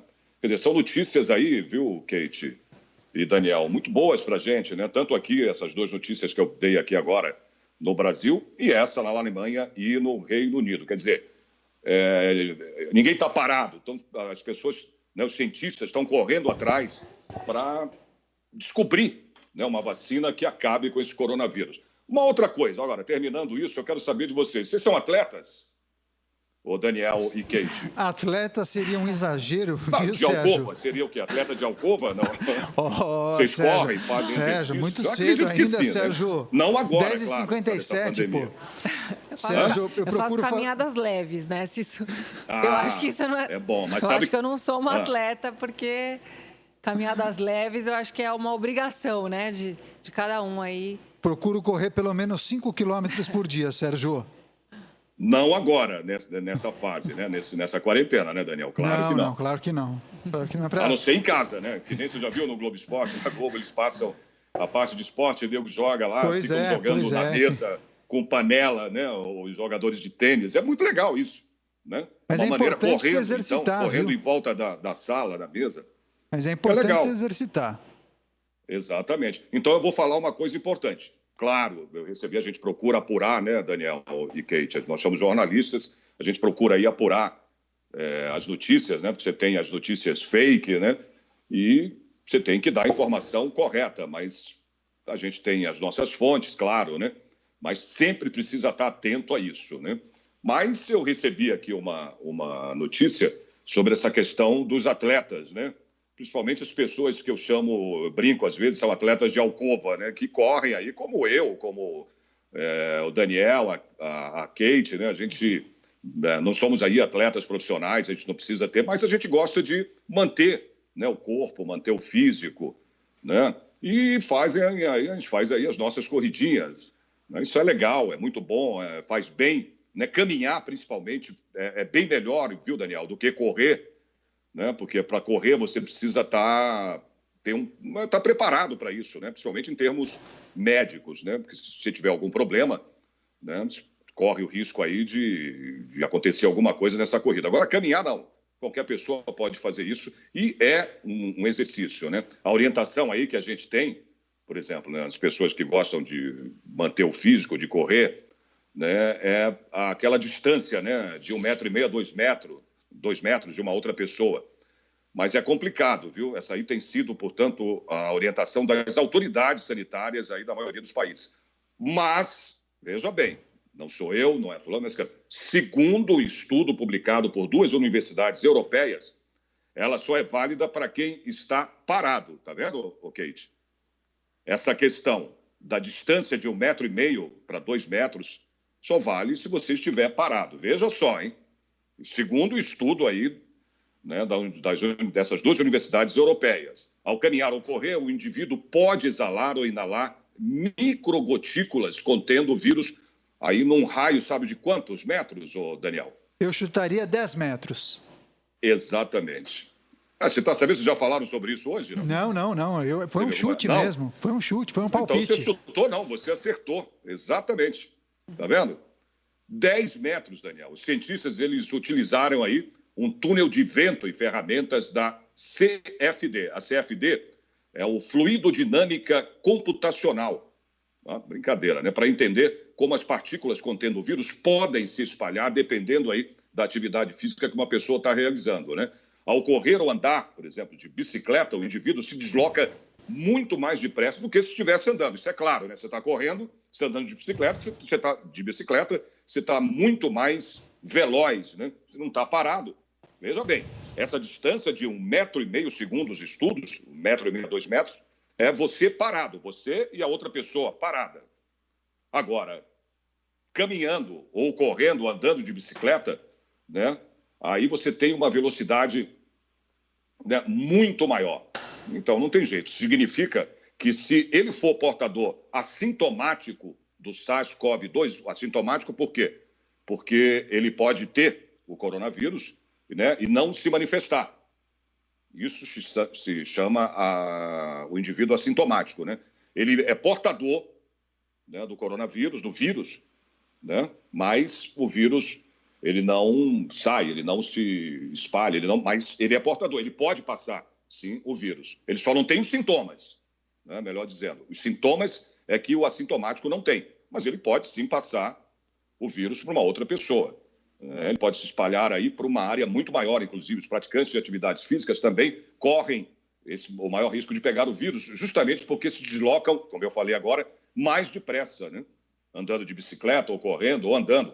E podem acabar entrando aí na chamada nuvens, né, que contenham aí o SARS-CoV-2, né, em suspensão. Olha só, testes anteriores realizados em condições de laboratório por cientistas da Universidade da Califórnia e também o Instituto Nacional de Alergia e Doenças Infecciosas dos Estados Unidos constataram que o coronavírus, veja só, pode ficar até 3 horas suspenso no ar.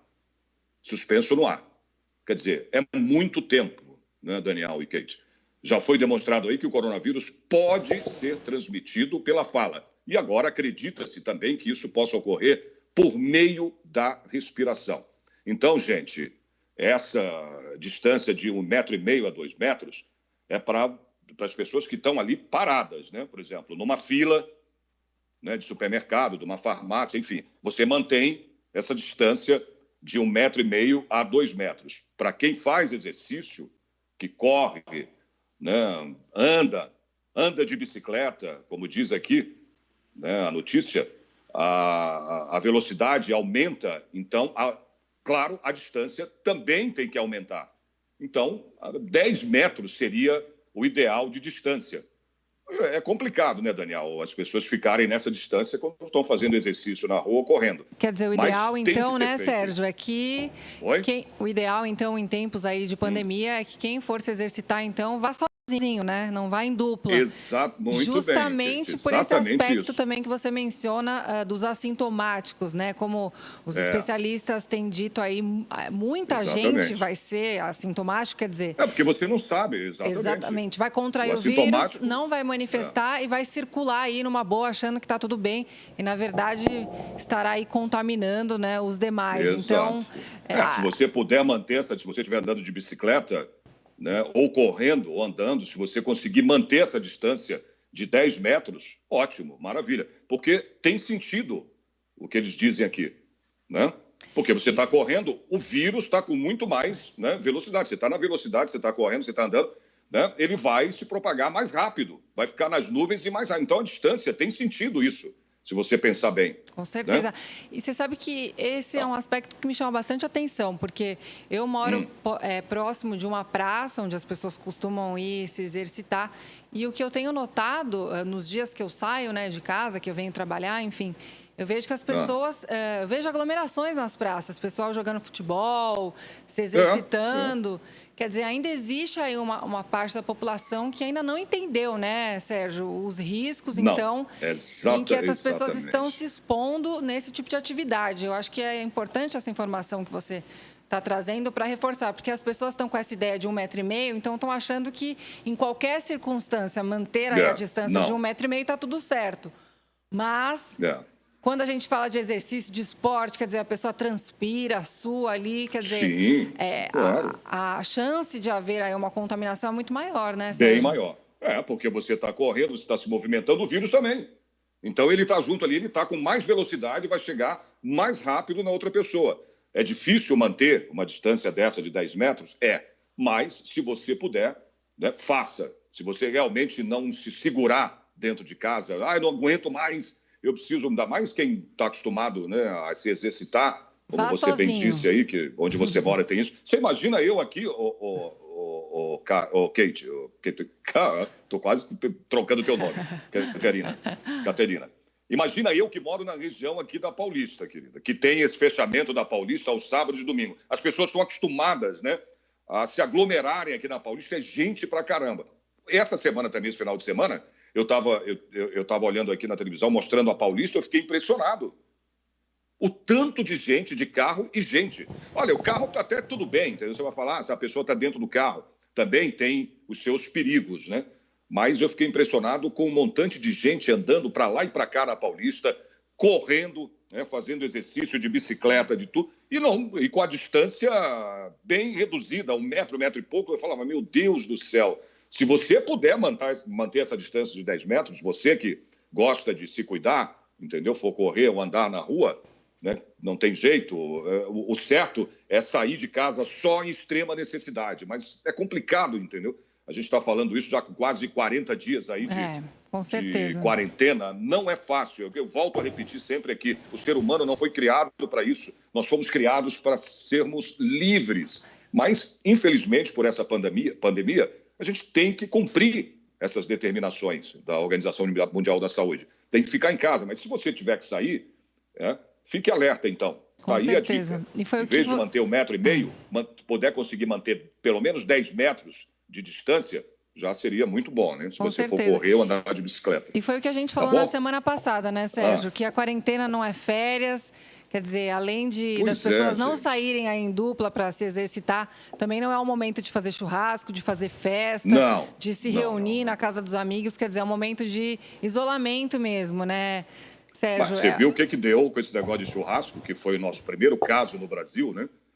Exatamente. Do senhor de 62 anos. Aquele senhor que chegou da Itália, deu um churrasco para todo mundo para comemorar a chegada dele do exterior para cá e contaminou todo mundo. Quer dizer, todo mundo teve que ser praticamente todo mundo de quarentena, entendeu? Por quê? Por causa de um churrasco. Então não pode, gente. Não tem, né? Tem que seguir, entendeu? O que manda a OMS. Não é para fazer isso, não é para sair de casa. Fique em casa, tá aqui, ó. Eu falo sempre, tá aqui, fique em casa, né? Acho que não dá mais nem para ficar falando como as pessoas falam na televisão, viu, Daniel? Se puder, fique em casa. Para com isso, esquece isso. Não é se puder, fique em casa. Porque a gente fica falando assim, se puder, a pessoa já acha, né? As pessoas já, então, de repente, se eu tiver que sair, eu vou dar uma saidinha. Não, tem que ficar em casa. Não tem outro jeito. Até isso ser, né, se chegar a uma... Né, acabar com esse coronavírus. É isso aí, Sérgio. Gostei de ver. Uma solução de vacina, ter uma vacina para acabar com isso. Senão, não adianta, cara. A vacina, o vírus, né, já se fala, é vírus, ele passa, não adianta, não tem o que fazer. Entendeu? Então, fique em casa, gente. Se puder, esse negócio de falar se puder, não, fique em casa. Não dá mais nem se puder na situação que a gente está. Você viu o aumento da curva aí, ô Daniel? Com certeza. Do coronavírus? Cara, impressionante. Você viu quantas covas aí foram abertas aí? 19 mil falaram ontem. Falei, gente, meu Deus do céu. No pico então, se ainda, você não quer estar numa cova dessa, pelo amor de Deus, fique em casa. Pronto. Legal, Sérgio. Muito obrigado por sua participação. Sérgio. Um grande abraço e fique em casa. Outro para vocês. Permaneça não, eu estou em em casa. casa, pode ter certeza. Permaneça Se em cuidem casa, aí vocês viu? também. Um abraço, Tá bom, Sérgio. se cuidem. Obrigada, Outro, querido. Kate. Bom trabalho aí para vocês e até amanhã. E é engraçado, viu, Tchau, Kate? Isso que o Sérgio abordou, inclusive os seus comentários, muita gente tem ficado em casa. Mas o que eu tenho visto é o seguinte, por conta dessas lives, as pessoas chamam os amigos, as amigas e fazem a live juntos, né? Fazem verdadeiras reuniões, é o que a gente tem chamado de quarentena gourmet. A pessoa fica postando na rede social que está assistindo live de fulano, ciclano, abre um drink, posta na rede social, 5, 6, 7 pessoas em uma sala. Isso não é recomendável, né? É um perigo, né? E você sabe que esses dias aconteceu um problema desse com uma pessoa que eu não vou, uma figura aí pública que fez uma festa, reuniu aí um pessoal na casa dela, filmou, postou foto e a atitude dela foi extremamente criticada aí nas redes sociais, quer dizer, sofreu uma pressão muito grande por parte não só da população, mas dos próprios artistas ali do meio em que ela convive. Ela até chegou a fazer um vídeo pedindo desculpas e muitas pessoas disseram, a gente não desculpa, isso é uma falta de respeito, quer dizer, a gente tem que dar o exemplo, né, Daniel? Quer dizer, a gente não pode falar, fique em casa e, de repente, fazer uma festa em casa, que é praticamente a mesma coisa, né? Exatamente. Acho que é importante as pessoas entenderem que não é um momento de ficar em casa fazer festinha, entendeu? Qual é o objetivo da quarentena? Quebrar a sequência de contágios. Para isso, você tem que ficar recolhido em casa e procurar não encontrar ninguém. Conversar até à distância com as pessoas da sua família. Agora, as pessoas estão transformando algumas, esse período, em uma extensão das férias, um feriado, um fim de semana de festa e alegria. Não é por aí, né? Eu gosto de citar de exemplo o caso do Japão, por exemplo, né, que é um país que, a princípio, tinha conseguido conter aí a pandemia, mesmo sem medidas severas de isolamento, tá? Até muitos especialistas estavam discutindo, né, como que o Japão está conseguindo sem manter essa medida de isolamento tão rígida. Mas, depois de um período, a coisa começou, os números começaram a subir no Japão e aí eles começaram a rever, então, aí as medidas de isolamento. Quer dizer, a todo momento essas medidas estão sendo revistas. Eu acho que é importante a gente fazer esse isolamento nesse momento para que depois a gente não precise voltar para uma quarentena. Já pensou, gente? Se a gente, de repente... Se o governo começa a flexibilizar, o pessoal começa, então, a ir para as ruas, esses números começam a aumentar e a gente tem que voltar depois, de novo, para uma quarentena, quer dizer, ficar esse ioiô de vai e vem. Então, vamos ficar de quarentena logo de uma vez resolver, achatar essa curva, resolver esse problema, para que a gente não precise, então, ficar nesse vai e vem, né, Daniel? Mas eu vou dizer o seguinte, há estudos... De uma segunda onda de contaminação. Há estudos... Não, você daqui a pouco fala disso. Mas há estudos de uma universidade norte-americana que aponta para um período de 2 anos de quarentenas intermitentes. Então, como seria esse processo? Uma determinada localidade faz uma quarentena de 3 meses, somente com serviços essenciais abertos, e aí, com a queda no número de contágios, aí esse governo flexibiliza as medidas de restrição, as pessoas voltam ao trabalho com todos os cuidados, naturalmente, mas com o indício de uma segunda onda ou com o crescimento da curva de contágio, aí o governo determina um novo período de isolamento social, mais 2 ou 3 meses. Claro que isso é uma previsão, é uma hipótese, é um estudo, é um prognóstico. Esperamos que muito antes de passarmos por uma situação dessa, os cientistas já descubram um remédio eficaz para prevenir ou até uma vacina contra o coronavírus. Mas eu gostaria, inclusive, se você puder, que discorresse um pouco sobre a possibilidade dessa segunda onda de contágio, que inclusive alguns especialistas têm alertado para esse perigo. Eu vou falar sobre essa segunda onda de contaminação, mas só fazendo um adendo sobre o que você falou, sobre essa quarentena intermitente, isso já está acontecendo em Hong Kong, Singapura e Eslovênia, que são 3 países que, a princípio, tinham conseguido controlar bem aí a pandemia do novo coronavírus. O pessoal começou a ir para as ruas, os números aumentaram, eles precisaram recuar e já estão fazendo, então, essa quarentena intermitente justamente para equilibrar a economia, né? Então, o pessoal trabalha um pouco, depois fica um pouco em casa, então eles estão fazendo esse balanceamento.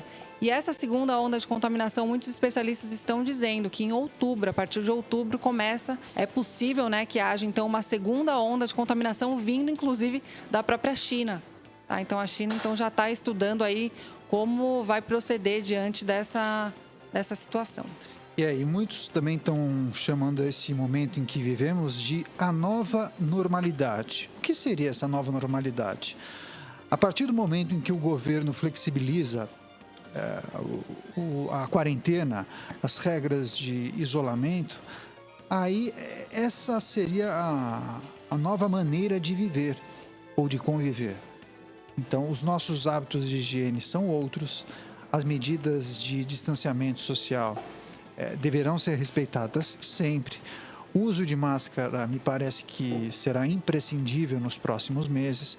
Então é importante que as pessoas compreendam que essas medidas em que estão sendo adotadas hoje, muito possivelmente, talvez elas perdurem por 2 anos, possivelmente. Então é importante ficarmos atentos.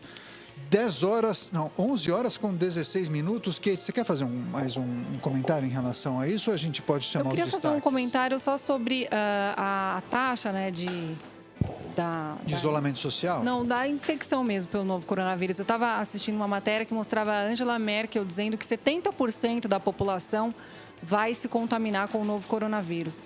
Depois, assistindo outros especialistas, alguns disseram, não, é 60% da população, outros 50% da população.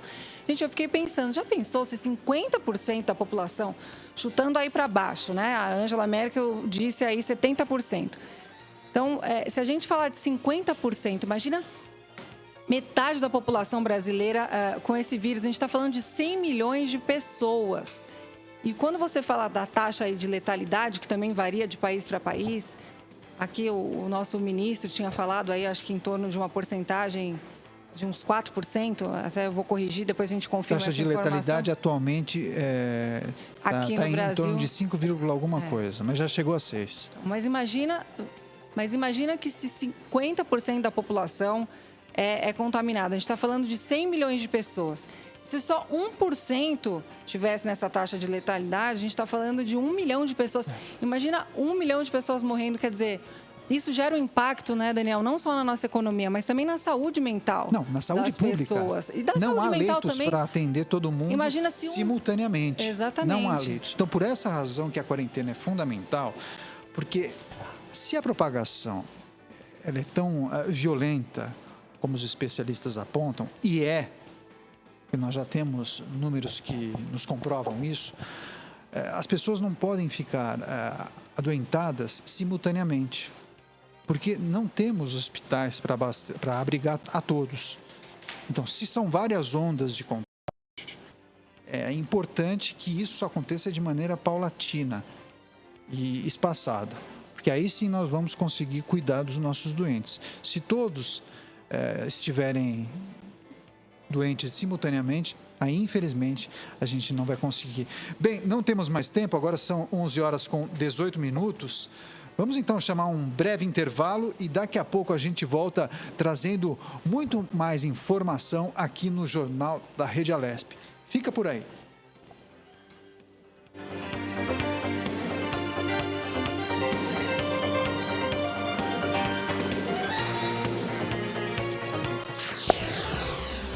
Você acompanha